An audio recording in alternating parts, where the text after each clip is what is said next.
ఏంటంటే మేము ఇట్లా చిన్న పేపర్లో ఇక్కడ నా నేమ్ ప్లస్ తశ్వి నేమ్ రాసుకొని పెట్టుకున్నాం ఇద్దరు. సో దీంట్లో వచ్చేసి ఒక్క క్వశ్చన్ అడుగుతాడు మా తమ్ముడు. అంటే ఒక్క క్వశ్చన్ కాదు, ఎన్ని క్వశ్చన్స్ ఉన్నాయి? 22. మాకు కూడా ఆ క్వశ్చన్స్ తెలియవు గాయస్. మా తమ్ముడికి ఇట్లా వీడియో షూట్ చేస్తామని చెప్తానే మా తమ్ముడు ఒక రూమ్ లోకి వెళ్ళి మరి రాశాడు. 22 క్వశ్చన్స్ ఉన్నాయంట.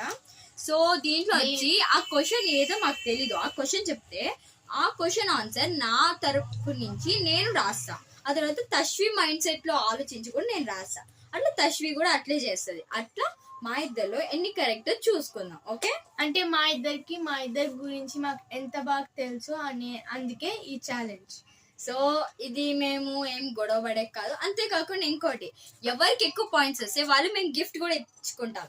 ఇప్పుడు ఇద్దరు ఈక్వల్ పాయింట్స్ వచ్చాయనుకో, ఇద్దరు గిఫ్ట్స్ ఇచ్చుకుంటాం. ఎస్, ఆ గిఫ్ట్ ఏంటో మాకు కూడా తెలియదు, మేము చెప్పం. ఈ వీడియోలో అంటే మేము ఇద్దరం కొని పెట్టుకోలేదు, ఎవరు విన్ అవుతారో తెలియదు కాబట్టి మేము ఈ వీడియో ఎండింగ్ లో మేము ఏం గిఫ్ట్స్ ఇచ్చుకున్నామో మేము నీకు చూపిస్తాము.